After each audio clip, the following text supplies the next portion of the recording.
Datuk Sri Dr. Jeffrey Kitingan, Timbalan Ketua Menteri Sabah, telah mengeluarkan satu kenyataan yang mencetuskan perbincangan hangat mengenai Perjanjian Malaysia 1963, yaitu MA63, terutama berkaitan pelaksanaannya yang dikatakan sangat perlahan.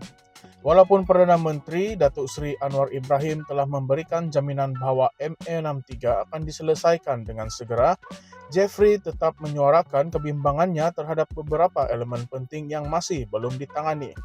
Isu ini bukanlah perkara baru, namun kenyataan Jeffrey memperlihatkan betapa seriusnya masalah yang dihadapi oleh Sabah dan Sarawak dalam menuntut hak-hak mereka di bawah perjanjian tersebut.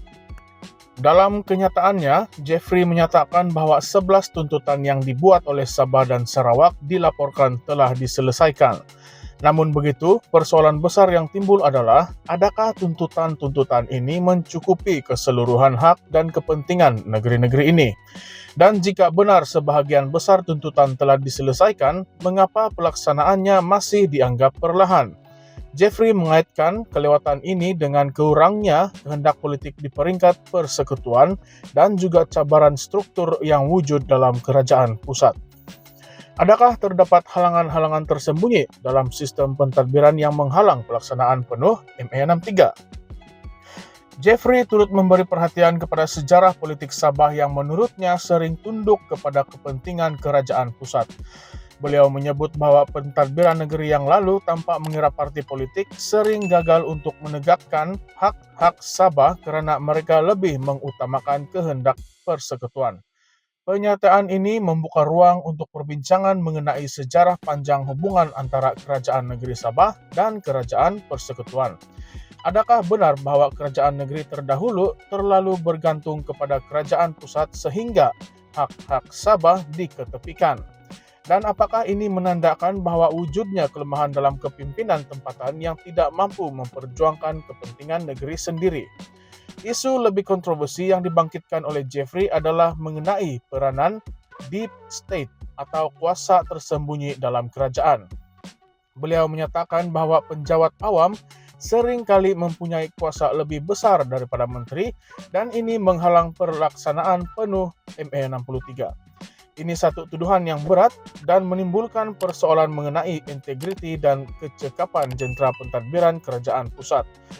Adakah benar terdapat penjawat awam yang menghalang usaha untuk melaksanakan MA63? Dan jika benar, mengapakah ini berlaku?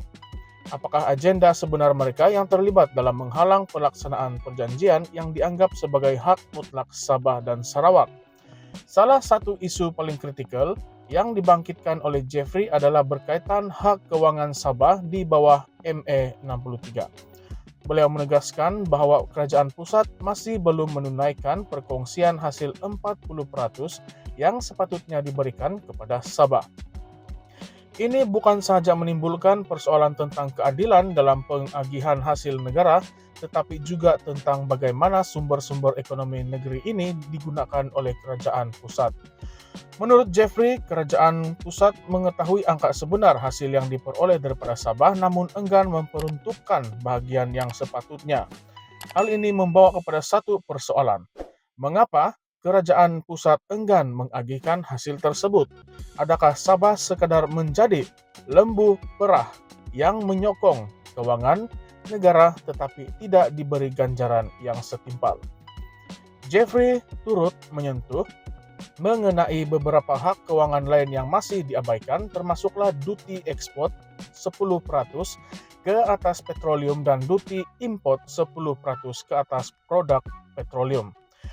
Hak-hak ini telah termaktub dalam perlembagaan namun pelaksanaannya diabaikan oleh kerajaan persekutuan. Adakah kerajaan pusat benar-benar mematuhi tanggungjawab perlembagaan mereka terhadap negeri-negeri Borneo? Mengabaikan hak-hak ini bukan sahaja melanggar perlembagaan tetapi juga mencetuskan ketidakadilan yang jelas terhadap negeri-negeri yang kaya dengan sumber seperti Sabah. Selain itu, Jeffrey turut menzahirkan kebimbangannya terhadap pengagihan kerusi parlimen yang kini didominasi oleh Malaya. Beliau menegaskan bahwa Malaya kini memegang lebih daripada 2/3 kursi parlemen dan dominasi ini membolehkan pindahan perlembagaan dilakukan tanpa mengambil kira bantahan daripada Sabah dan Sarawak. Ini menimbulkan kebimbangan serius tentang keseimbangan kuasa dalam politik Malaysia. Jika dominasi ini berterusan, apakah jaminan bahwa hak dan kepentingan Sabah dan Sarawak akan terus dilindungi? Jeffrey mencadangkan agar jumlah kursi Borneo ditingkatkan kepada 35% untuk menghalang dominasi kuasa yang tidak terkawal. Namun persoalannya, adakah cadangan ini realistik dan adakah kerajaan pusat akan bersetuju dengan langkah ini? Dalam isu perwakilan politik, Jeffrey turut mempersoalkan sama ada ahli parlimen dari Sabah dan Sarawak yang mewakili parti yang berpusat di Malaya benar-benar boleh memperjuangkan hak Borneo. Adakah mereka ini benar-benar boleh diharapkan untuk mempertahankan kepentingan Sabah dan Sarawak, atau adakah mereka akan lebih tunduk kepada kehendak parti politik di Malaya? Ini satu persoalan yang sangat penting, terutama apabila melihat kepada lanskap politik Malaysia yang semakin kompleks. Dengan peningkatan kerjasama antara parti-parti politik yang berpusat di Malaya dan Borneo, adakah wakil rakyat dari Sabah dan Sarawak mampu bersuara lantang untuk memperjuangkan hak-hak negeri mereka, atau adakah mereka hanya menjadi alat politik kepada parti-parti Malaya? Akhirnya, isu pelaksanaan ME63 ini membawa kepada persoalan yang lebih besar mengenai masa depan Sabah dan Sarawak dalam Malaysia. Adakah negeri-negeri ini benar-benar dilayan sebagai rakan kongsi yang setara dalam persekutuan, atau adakah mereka masih dianggap sebagai anak tiri dalam politik nasional? Dengan begitu banyak isu yang masih belum diselesaikan, rakyat Sabah dan Sarawak mungkin tertanya-tanya, adakah masa depan mereka benar-benar diperjuangkan oleh kerajaan pusat, atau adakah mereka hanya menjadi sekadar penonton dalam permainan politik yang lebih besar? Apakah pandangan Anda? Sila utarakan di ruangan komen di bawah. Terima kasih.